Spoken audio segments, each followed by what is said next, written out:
Hello friends, welcome back to my channel money saving Tamil. இன்றைக்கி பார்த்தீங்கன்னா நம்ம ஒரு 10 லட்ச ரூபாய் கடனை எவ்வளோ சீக்கிரம் அடைக்க முடியும் அப்படின்றதுக்கான ஒரு சின்ன பிளான் தான் நான் உங்களுக்கு காமிக்க போகிறேன்.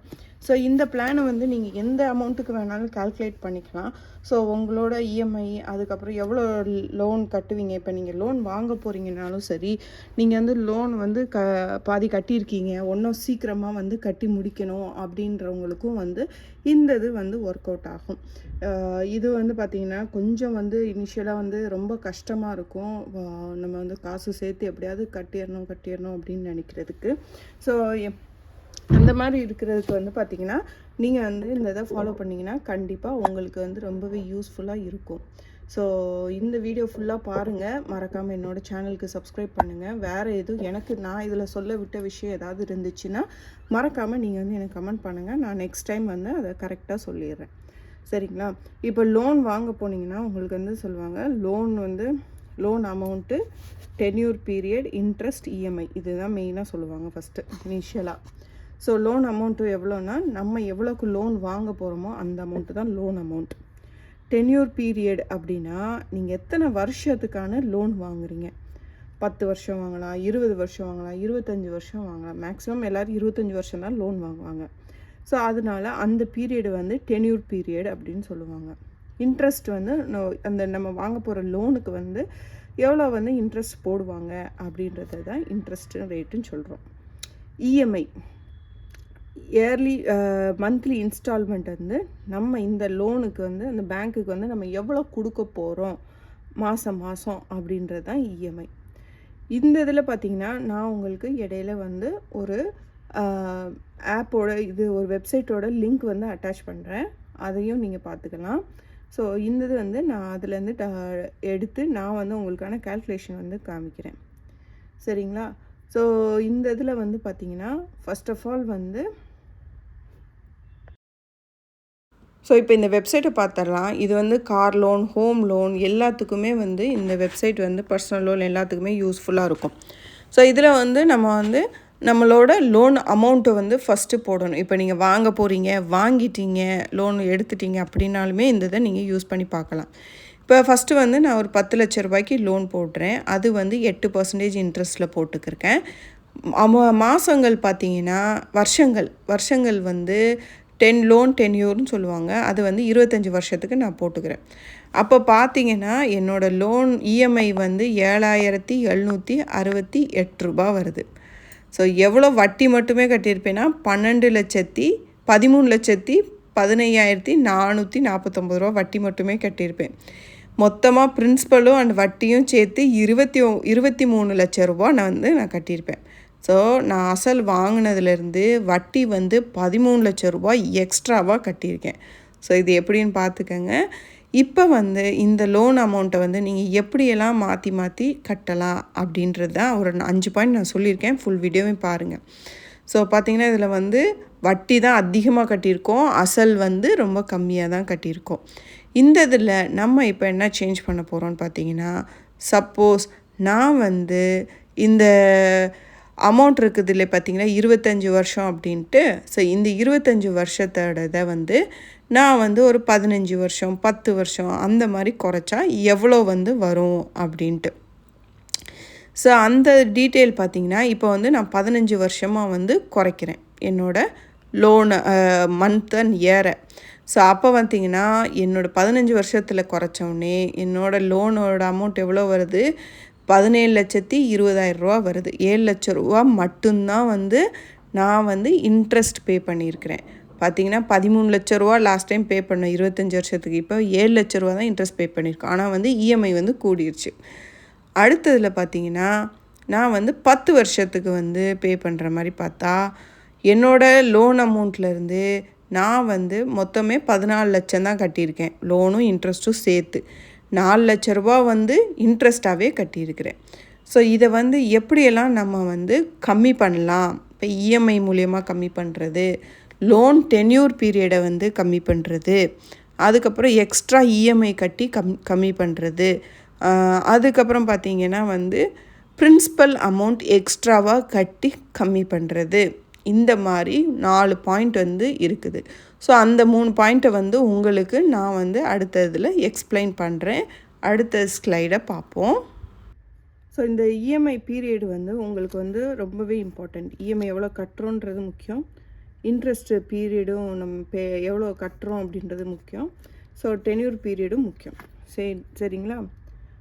ஃபஸ்ட்டு வந்து இஎம்ஐ வந்து ஸ்டார்டிங்கில் ஃபஸ்ட்டு ஒரு 2 வருஷத்துக்கு வந்து நார்மலாக வந்து நம்ம எப்பயும் போல் இஎம்ஐ கட்டிக்கிட்டு வர மாதிரி இருக்கும். இப்போ 10 லட்ச ரூபா எடுத்திங்கன்னா 25 வருஷத்துக்கு வந்து 8% வந்து இன்ட்ரெஸ்ட் ரேட் போட்டாங்கன்னா 7,000 ரூபா வந்து 7,718 ரூபா வந்து கட்டுற மாதிரி இருக்கும். கால்குலேஷன் போட்டு பாருங்கள். ஸோ டோட்டலாக வந்து நம்ம 10 லட்சத்தோடு சேர்த்து எக்ஸ்ட்ராவாக வந்து 13 லட்சம் ரூபா வந்து இன்ட்ரெஸ்ட்டாக நம்ம பே பண்ணுற மாதிரி இருக்கும் 25 வருஷத்துக்கு. சரிங்களா? இதை வந்து நம்ம எப்படி வந்து இது வந்து வெறும் இன்ட்ரெஸ்ட் மட்டும்தான் 13 லட்சம். ஓகே. ஸோ இதை வந்து எப்படி குறைக்கலாம் அப்படின்னா இந்த ஆப்பில் போய் நீங்கள் பாருங்கள். ஸோ அதை வந்து நீங்கள் பார்த்தீங்கன்னா நான் வந்து உங்களுக்கு வந்து எக்ஸ்பிளைன் பண்ணியிருக்கிறேன் அந்த ஆப்பில். ஸோ அது மட்டும் ஆப்பில் வெப்சைட்டு தான், நீங்கள் வந்து போட்டாலே உங்களுக்கு வந்துடும். இப்போ ஃபார் எக்ஸாம்பிள் வந்து 15 வருஷத்துக்கு வந்து அந்த லோன் அமௌண்ட்டை வந்து இந்த டென்யூர் பீரியடை வந்து குறைச்சிங்கன்னா உங்களோட இஎம்ஐ வந்து கூட்ட வேண்டிய வரும். லோன் இஎம்ஐ இன்ட்ரெஸ்ட்டுக்கு வந்து நீங்கள் வந்து 7 லட்ச ரூபா பே பண்ணுவீங்க. டோட்டலாக வந்து 17 லட்ச ரூபா வந்து பே பண்ணியிருக்கீங்க. இது வந்து வெறும் இன்ட்ரெஸ்ட் மட்டும்தான் நான் இதில் போட்டிருக்கிறேன். 13 லட்ச ரூபா வந்து இன்ட்ரெஸ்ட் மட்டும் பே பண்ணுவீங்க. இது வந்து வெறும் வந்து நார்மலாக 25 வருஷத்துக்கு எடுத்திங்கன்னா. இல்லை அந்த 25 வருஷத்தை நான் 15 வருஷமாக குறைக்கிறேன் அப்படின்றது பட்சத்தில் உங்களுக்கு வந்து இஎம்ஐ வந்து கொஞ்சம் ஜாஸ்தியாக வரும். ஸோ அந்த ஜாஸ்தி இஎம்ஐ பார்த்திங்கன்னா 9,397 வரும். ஸோ இதை வந்து போடும்போது இன்ட்ரெஸ்ட் எவ்வளோ வரும்னு பார்த்தீங்கன்னா 7 லட்ச ரூபா கிட்ட வந்துடுது. ஸோ மொத்தத்துக்கு வந்து 17 லட்ச ரூபா தான் மொத்தமாகவே கட்டுவீங்க. ஸோ இன்ட்ரெஸ்ட் ரேட்டு பார்த்திங்கன்னா 42.8% வந்து இன்ட்ரெஸ்ட் ஆகும். பிரின்சிபல் அமௌண்ட் வந்து 57.2% பிரின்சிபல் அமௌண்ட் கட்டுவீங்க. ஸோ இந்த 25 வருஷம் லோனை வந்து சப்போஸ் நீங்கள் வந்து 10 வருஷத்துக்கு கட்டணும் அப்படின்னு சொல்லிட்டு உங்கள் இஎம்ஐயை வந்து கூட்டுனீங்கன்னா, ஸோ அப்படி கூட்டையில் வந்து உங்களோட இன்ட்ரெஸ்ட் அமௌண்ட் நீங்கள் எவ்வளோ பே பண்ணுவீங்கன்னா 4,55,931 ரூபா பே பண்ணுவீங்க. டோட்டல் வந்து மொத்தத்துக்கு நீங்கள் உங்கள் இன்ட்ரெஸ்ட்டும் ப்ளஸ் பிரின்சிபல் அமௌண்ட்டையும் சேர்த்து மொத்தமாகவே வந்து லோனுக்கு வந்து 14 லட்ச ரூபா தான் பே பண்ணியிருப்பீங்க. இன்ட்ரெஸ்ட் வந்து 31% பே பண்ணியிருப்பீங்க. பிரின்சிபல் அமௌண்ட் 68 பே பண்ணியிருப்பீங்க. இதில் என்னண்டா நம்ம வந்து ஃபஸ்ட் ஆஃப் ஆல் வந்து எப்போயுமே வந்து லோன் எடுக்கிறப்ப நம்ம எல்லாருமே வந்து இந்த வருஷத்தை மட்டும் நம்ம யோசிச்சுட்டு உட்காந்துருப்போம். இந்த வருஷத்தை மட்டும் யோசிக்கிறப்ப என்ன ஆகுதுன்னா நம்ம ஓகே நமக்கு ஒன்றும் 25 வருஷம் லோன் இருக்குது, நம்ம அதை அடைச்சிடலாம், அதுக்குள்ளேயே லோன் அடைச்சிடலாம் அப்படின்னு நினச்சிட்டு இருப்போம். ஆனால் வந்து ஃபஸ்ட்டு 5 வருஷத்துக்கு உங்களோட பேங்க்கில் இருந்து என்ன பண்ணுவாங்கன்னு பார்த்தீங்கன்னா இஎம்ஐ நீங்கள் கட்டுறது வந்து பிரின்சிபல் அமௌண்ட்டில் கழிக்கவே மாட்டாங்க, அசலில் கழிக்கவே மாட்டாங்க, உங்கள் வட்டியிலேருந்து மட்டும்தான் கழிச்சிக்கிட்டு இருப்பாங்க. ஸோ அது ஒரு பெரிய ட்ராபேக் நம்மளுக்கு. அது வந்து நமக்கு பெரிய ஒரு லாஸ். வட்டியில் வந்து கழிக்க பார்த்திங்கன்னா ஃபஸ்ட்டு ஒரு 5 வருஷத்துக்கு வட்டியை மட்டுமே கழிப்பாங்க. அதுக்கப்புறம் தான் பிரின்சிபல் அமௌண்ட் வந்து கழிப்பாங்க, அதாவது அசலை வந்து கழிப்பாங்க. இப்படி இருக்கும்போது என்ன ஆகும்னா நீங்கள் வந்து நிறைய அமௌண்ட்டு நம்ம பே பண்ணியிருக்கோன்னு திங்கிங்கில் இருப்பீங்க. ஆனால் நீங்கள் வந்து கடைசியாக போய் கேட்குறப்ப உங்கள் பேங்க் என்ன சொல்லுவாங்கன்னா, இல்லை நீங்கள் ஒன்றும் வந்து பே பண்ணணும், வெறும் அசல் வட்டி மட்டும்தான் பே பண்ணியிருக்கீங்க, அசல் பே பண்ணணும், அது வந்து ஒன்றும் பெண்டிங் இருக்குது அப்படின்னு சொல்லுவாங்க. ஸோ இப்போ வந்து இதை எப்படி பே பண்ணலாம் அப்படின்னு பார்த்தீங்கன்னா ஒரு பேங்க்லேயும் வந்து ஒரு மாதிரி. இப்போ வந்து ஃபார் எக்ஸாம்பிள் வந்து உங்கள் பேங்க்கில் வந்து நீங்கள் போய் எவ்வளோ ரூபா லோன் வந்து இதுவரை அடைச்சிருக்கீங்கன்னு போய் கேட்டுருங்க. ஸோ கேட்டுட்டு எவ்வளோ பேலன்ஸான வருஷங்கள் இருக்குது, அதாவது லோன் அமௌண்ட்டு இப்போ 10 லட்ச ரூபா வந்து நீங்கள் வந்து லோன் அமௌண்ட் எடுத்திருக்கீங்கன்னு வச்சுக்கோங்க. ஸோ இதுக்கு வந்து 25 வருஷம் நம்ம எடுத்திருந்தோம். ஸோ நீங்கள் வந்து ஒரு 23 வருஷம் 2 வருஷமோ 3 வருஷமோ கட்டியிருப்பீங்க, இல்லாட்டி அட்லீஸ்ட் 5 வருஷமாவது கட்டியிருப்பீங்க. ஸோ இப்போ வந்து நீங்கள் வந்து கட்டியிருந்தா இந்த அமௌண்ட்டை வந்து நீங்கள் வந்து எவ்வளோ இருக்குதுன்னு உங்கள் பேங்க்கில் போய் டைரெக்டாக பார்த்தும் பேசிக்கலாம். இல்லை உங்கள் ஆப்பில் வந்து லோன் எவ்வளோ வாங்கியிருக்கோன்னு வரும் இல்லையா, அதுலேயும் பார்த்துக்கலாம். இதை பார்த்துட்டு நீங்கள் என்ன பண்ணணுன்னா உங்களுக்கு வருஷத்துக்கு ஒருக்கா இல்லாட்டி 2 வாட்டி வந்து இஎம்ஐயை வந்து எக்ஸ்ட்ராவாக பே பண்ணுற மாதிரி இருக்கும். ஸோ இப்போ ஃபஸ்ட்டு வந்து ஒரு வருஷத்துக்கு வந்து 7,000 ருபீஸ் வந்து இஎம்ஐ பே பண்ணுறீங்கன்னா, அந்த 7,000 ஒரு வருஷத்தில் 2 வாட்டி பே பண்ணிங்கன்னா, இப்போ வந்து 12 மாதம் பே பண்ணுறீங்க இல்லையா, அதுக்கு பதிலாக நீங்கள் வந்து 13 மாதம் இல்லாட்டி 14 மாதம் அந்த மாதிரி பே பண்ணிங்கன்னா, உங்களோட இஎம்ஐ வந்து உங்களுடைய வட்டியோட அதை வந்து என்ன பண்ணுவாங்கன்னா, இந்த 13, 14 மாதத்தை வந்து பிரின்சிபல் அமௌண்ட்டில் கால்குலேட் பண்ணிடுவாங்க. அசலில்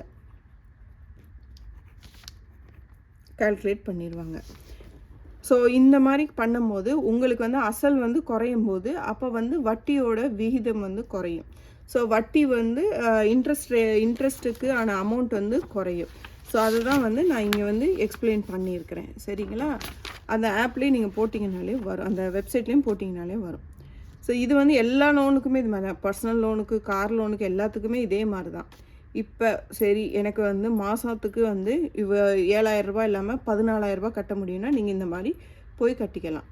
இஎம்ஐ இன்னொரு ஆப்ஷன் வந்து என்னென்னா, இஎம்ஐயை வந்து ஜாஸ்தியாக கட்டுறது. இஎம்ஐ ஜாஸ்தினா உங்களுக்கு இப்போ வருஷத்தை குறைக்கும் போது, இல்லை நான் வந்து ஒரு வருஷத்துக்கு வந்து 7,000 ரூபாய் இஎம்ஐ கட்டுறதுக்கு பதிலாக நான் வந்து 10,000 ரூபாய் கட்டுறேன், இல்லை 12,000 ரூபாய் கட்டுறேன் அப்படின்னு போனீங்கன்னா, உங்களோட இதில் வந்து போய் உங்கள் பேங்க்கில் வந்து பேசிக்கங்க. இந்த மாதிரி நான் இஎம்ஐ வந்து எக்ஸ்ட்ரா கட்டணும்னு நினைக்கிறேன், இந்த எக்ஸ்ட்ரா கட்டுற இஎம்ஐ வந்து எனக்கு வந்து பாதியை வந்து 7,000 ரூபாய் பிரின்சிபல் அமௌண்ட்லேயும் பாக்கி இருக்க ரூபாயை வந்து நீங்கள் வந்து 7,000 ரூபாய் வந்து இன்ட்ரெஸ்ட்டுக்கும் பாக்கி இருக்க அமௌண்ட் வந்து பிரின்சிபல்லையும் குறைச்சிருங்க அப்படின்னு சொல்லி இதை வந்து 2ஆக டிவைட் பண்ணி கட்டி விட்ருங்க. ஸோ இது வந்து மந்த்லி உங்களால் எக்ஸ்ட்ரா இன்க்ரீஸ் பண்ணி, அதாவது இஎம்ஐ வந்து 7,000 ரூபாயிலேருந்து 12,000 ரூபாய் ஆக்கி அப்படி கட்ட முடியும்னா இந்த ஆப்ஷன் போங்க. ஸோ இதுவுமே நல்ல ஆப்ஷன். இது வந்து போனீங்கன்னா இது வந்து வருஷத்துக்கு 2 தடவை தான் இந்த மாதிரி அலோவ் பண்ணுவாங்க. ஸோ இந்த மாதிரி 2 தடவை அலோவ் பண்ணுறப்ப நீங்கள் வந்து உங்களுக்கு வந்து அந்த பீரியட் இப்போ ஒரு 6 மாதத்துக்கு ஒருக்கா அலோவ் பண்ணுறாங்கன்னு வச்சுக்கோங்க. வருஷத்துக்கு 2 தடவை மட்டும்தான் நீங்கள் வந்து இஎம்ஐயை எக்ஸ்ட்ரா கட்டுறதுக்கு பேங்க் வந்து அலோவ் பண்ணும். ஏன் அப்படின்னு பார்த்தீங்கன்னா, நீங்கள் எக்ஸ்ட்ரா கட்டுறப்ப அவங்களுக்கான இது வந்து இன்ட்ரெஸ்ட்டில் வந்து பிரின்சிபல் அமௌண்ட்லேருந்து கழிக்கணும், அப்போ வட்டியும் குறையும். ஸோ அதனால அவங்க இந்த மாதிரி வச்சுருக்குறாங்க. சரிங்களா? அடுத்த ஆப்ஷன் என்னன்னு பார்த்தீங்கன்னா, 3வது ஆப்ஷன். இது வந்து நம்பர் 1, அதாவது எக்ஸ்ட்ராவாக 2 மாதம் 3 மாதம் வந்து எக்ஸ்ட்ராவாக கட்டுறது. நம்பர் 2, இஎம்ஐயை வந்து எக்ஸ்ட்ராவாக கட்டுறது. நம்பர் 3 ஆப்ஷன் என்னன்னு பார்த்தீங்கன்னா, இப்போ வந்து உங்களுக்கு வந்து இந்த லோன் அமௌண்ட் இருக்குது 25 இயர்ஸ்க்கு வந்து டென்யூர் பீரியடுன்னு இருக்குது இல்லையா, டென்யூர் மந்த், டென்யூர் இயர் சொல்லுவாங்க, மந்த்து சொல்லுவாங்க, எது வேணாலும் சொல்லுவாங்க, இயர்னே வச்சுக்கலாம். ஸோ 25 வருஷத்துக்கான இயரில் வந்து இப்போ வந்து உங்கள் லோன் அமௌண்ட் வந்து எவ்வளோன்னு பாருங்கள்.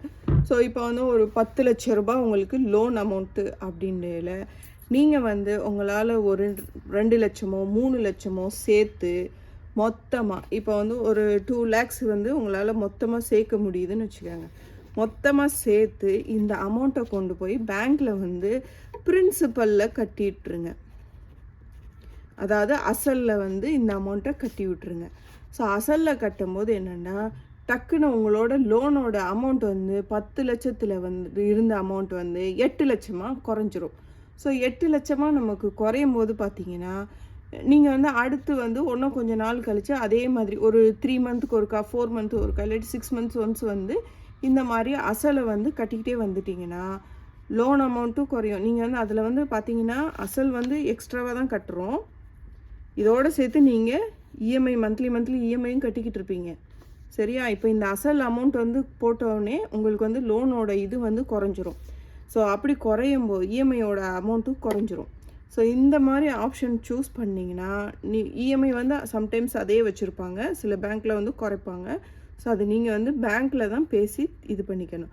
ஸோ இஎம்ஐ வந்து 7,000 ரூபாய் கட்டிக்கிட்டு அசலை ஃபுல்லாக நான் ஃபில் பண்ணிடுறேன் அப்படின்னு சொல்லிட்டு 2 லட்ச ரூபாய் வந்து 6 மந்த்ஸ் ஒன்ஸு அந்த மாதிரி, இல்லாட்டி 2 இயர்ஸ் ஒன்ஸ் அந்த மாதிரி, 1 இயர் ஒன்ஸ் அந்த மாதிரி கட்டுனீங்கன்னா கண்டிப்பாக வந்து இந்த அமௌண்ட்டை வந்து நீங்கள் 2 வருஷத்துலேயோ 3 வருஷத்துலேயோ முடிச்சிடலாம். இந்த 10 லட்சத்தை ஸோ அப்போ பார்த்தீங்கன்னா உங்களுக்கு வந்து இந்த பீரியட் இருக்குது இல்லையா, டென்யூர் பீரியடில் வந்து நீங்கள் 25 வருஷத்தை வந்து அப்படி பாதியாக குறைச்ச மாதிரி குறைச்சிருவீங்க. ஸோ அப்போ வந்து இன்ட்ரெஸ்ட் வந்து பார்த்தீங்கன்னா உங்களுக்கு வந்து ரொம்பவே கம்மியாக தான் வரும். இப்போ வந்து இதில் பார்த்தீங்கன்னா இப்போ வந்து டென்யூர் பீரியடில் வந்து 10 வருஷமாக்குனதை பார்த்தீங்கன்னா உங்களுக்கு வந்து 14,000 தான் டோட்டலாகவே கட்டியிருக்காங்க.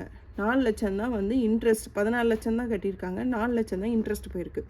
ஸோ இந்த இப்படியும் வந்து நீங்கள் வந்து அந்த டென்யூர் பீரியடை வந்து குறைக்கணும். அதுக்கு வந்து பிரின்சிபல் அமௌண்ட்டை வந்து நீங்கள் பே பண்ணிங்கன்னா அசலை வந்து பே பண்ண இஎம்ஐ கட்டிக்கிட்டே இருப்பாங்க, அசலையும் பே பண்ணுவாங்க. ஸோ அப்படி பே பண்ணிங்கன்னா கண்டிப்பாக வந்து உங்களோட லோன் அமௌண்ட் வந்து கண்டிப்பாக குறைஞ்சிரும். ஸோ இந்த இது பார்த்தீங்கன்னா உங்களுக்கு வந்து எல்லா பேங்க்லேயுமே வந்து சொல்லுவாங்க. இதை வந்து நம்ம ஸ்பெசிஃபிக்காக கேட்டால் தான் சொல்லுவாங்க. நீங்கள் வந்து உங்கள் பேங்க்கில் போயிட்டு கேட்டு பாருங்கள். இப்போ கார் லோன் எடுக்கிறவங்களுக்கும் இதே மாதிரி தான். கார் லோனில் வந்து நீங்கள் 5 லட்சம் 6 லட்சம் வாங்குறீங்கன்னா வந்து வட்டியை மட்டுமே கழிச்சிக்கிட்டு வருவாங்க. அடுத்தது தான் வந்து உங்களோட பிரின்சிபல் அமௌண்ட்டுக்கு 2 வருஷம் வட்டி, 2 வருஷம் 3 வருஷம் வட்டியை மட்டுமே கழிப்பாங்க. அடுத்து வந்து பிரின்சிபல் அமௌண்ட்டுக்கு போவாங்க. ஸோ நம்ம கார் லோன் அடைஞ்சிரும் கட்டிக்கிட்டே இருக்கிற மாதிரி இருக்கும். ஆனால் வந்து இஎம்ஐ வந்து நிறைய போய்கிட்டே இருக்கிற மாதிரி இருக்கும். நீங்கள் போய் விசாரிக்கும் போது தான் தெரியும் உங்களுக்கு கார் லோன் பாக்கி இவ்வளோ இருக்குது அப்படின்ட்டு. ஸோ இந்த மாதிரி நீங்கள் பிரின்சிபல் அமௌண்ட்டை வந்து எவ்வளோ சீக்கிரம் குறைக்கிறீங்களோ அவ்வளோ உங்களுக்கு வந்து அதாவது வட்டியோட விகிதம் வந்து கம்மியாகும். எவ்வளோ நீங்கள் பே பண்ண போகிறீங்களோ வட்டி அது வந்து கம்மியாகும், வட்டியோட அமௌண்ட்டு. இதே 8% தான் வச்சுருப்பாங்க, நீங்கள் வந்து இஎம்ஐ அதே மாதிரி 7,000 ரூபா தான் கட்டுவீங்க. ஸோ கொஞ்சம் கொஞ்சமாக வந்து சேர்த்து நீங்கள் வந்து அதை வந்து வட்டியோட இதாக கட்டிடலாம். ஃபார் எக்ஸாம்பிள் பிரின்சிபல் அமௌண்ட்டை கட்டிட்டிங்கன்னா உங்களுக்கு வந்து வட்டியோட இது வந்து குறைஞ்சிரும். ஸோ இந்த மாதிரி பண்ணிங்கன்னா உங்களுக்கு வந்து ஈஸியாக வந்து இஎம்ஐ எடுத்த லோனு வந்து எல்லாத்தையும் ஈஸியாக முடிச்சிடலாம். ஸோ கம்மியான அமௌண்ட் இருக்குது லோனு. இப்போ வந்து நிறைய அமௌண்ட் இருக்குது, 60 லட்சம் அந்த மாதிரி இருக்குதுன்னா அதுக்கேற்ற மாதிரி நீங்கள் வந்து பிளான் பண்ணிக்கோங்க. ஸோ மொத்தமாக வந்து உங்களால் வந்து எவ்வளோ அமௌண்ட்டு சேர்க்க முடியும் ஒரு வருஷத்துக்கு அப்படின்றத வந்து தனியாக பார்த்துட்டே வாங்க. அப்படி பார்த்துட்டே வரையில் உங்களுக்கு வந்து இப்போ 2 லட்சம் 3 லட்சம் மேக்ஸிமம் 5 லட்சம் என்னால் ஒரு வருஷத்துக்கு சேர்க்க முடியும்னா 5 லட்சத்தை கொண்டு போய் நீங்கள் பிரின்சிபல் அமௌண்ட்டில் கட்டிட்டிங்கன்னா கண்டிப்பாக வந்து உங்களோட டென்யூர் பீரியட் குறைஞ்சிரும்.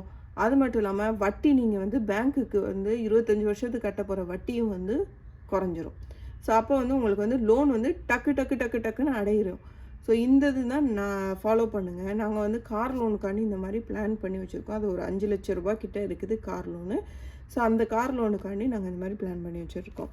ஸோ ஏன்னா பசங்க இப்போ காலேஜ் வந்துட்டாங்க, அவங்களுக்கும் வந்து கொஞ்சம் படிக்கிறதுக்கும் வந்து செலவழிக்கிறதுக்கு இருக்குது. ஸோ அதனால தான். ஸோ இந்த மாதிரி நீங்கள் வந்து இப்போ வந்து ஒரு ஜுவல்லரி வச்சுருக்கிறீங்க, அந்த ஜுவல்லரி வந்து 5 லட்ச ரூபா தேரும் அப்படின்னா அடகு வைக்காதீங்க. அந்த ஜுவல்லரியை விற்றுட்டு நீங்கள் 5 லட்ச ரூபாய் கட்டிடுங்க அப்படின்னு தான் நான் சொல்லுவேன். ஸோ இப்போதைக்கு வந்து நான் தெரிஞ்சுக்கிட்டது இதுதான். பிரின்சிபல் அமௌண்ட்டில் போட்டிங்கன்னா கண்டிப்பாக வந்து உங்களோட இஎம்ஐயோட இது குறைஞ்சி உங்களோட வட்டியோடும் குறைஞ்சிரும். சீக்கிரமே கட்டிடுவீங்க. பிரின்சிபல் அமௌண்ட்டை கட்டிட்டிங்கன்னா வட்டி வந்து கம்மியாக தான் கட்டணும். ஸோ அது ரெண்டுமே சீக்கிரமே முடிஞ்சிடும். ஸோ இந்த இது மெத்தடு தான் ஃபாலோ பண்ணி நாங்கள் வந்து கார் லோன் அடைச்சிக்கிட்டு இருக்கிறோம். நீங்களும் வந்து இந்த மாதிரி மெத்தடை ஃபாலோ பண்ணுங்கள். Housing loan, car loan, personal loan, எந்த லோனுக்கு வேணாலும் உங்களுக்கு வந்து ஈஸியாக இருக்கும். வந்து லோனில் வந்து நீங்கள் எது சின்ன அமௌண்ட்டாக இருக்குதோ, லாஸ்ட் வீடியோவில் வந்து நான் சொல்லியிருந்தேன், எந்த அமௌண்ட் வந்து சின்ன அமௌண்ட்டாக இருக்குதோ அந்த அமௌண்ட்டை வந்து நீங்கள் எடுத்து அதை வந்து ஃபஸ்ட்டு க்ளோஸ் பண்ணுங்கள். அதுக்கப்புறம் இருக்க இதில் வந்து பெரிய அமௌண்ட்டை வந்து க்ளோஸ் பண்ணுங்கள். அப்போ தான் ஈஸியாக இருக்கும். ஸோ இந்த மாதிரி பண்ணுங்கள். இது வந்து உங்களுக்கு கண்டிப்பாக யூஸ்ஃபுல்லாக இருக்கும். இந்த வீடியோ யூஸ்ஃபுல்லாக இருந்துச்சுன்னா மறக்காமல் உங்கள் ஃப்ரெண்ட்ஸ் அண்ட் ஃபேமிலியோடு ஷேர் பண்ணுங்கள். என்னோடய சேனலுக்கு சப்ஸ்கிரைப் பண்ணுங்கள். நான் ஏதாவது மிஸ் பண்ணியிருந்தேன்னா கண்டிப்பாக கமெண்ட் பண்ணுங்கள். எனக்கும் யூஸ்ஃபுல்லாக இருக்கும், அடுத்தவங்களுக்கும் யூஸ்ஃபுல்லாக இருக்கும். ரொம்ப தேங்க்யூ. பை.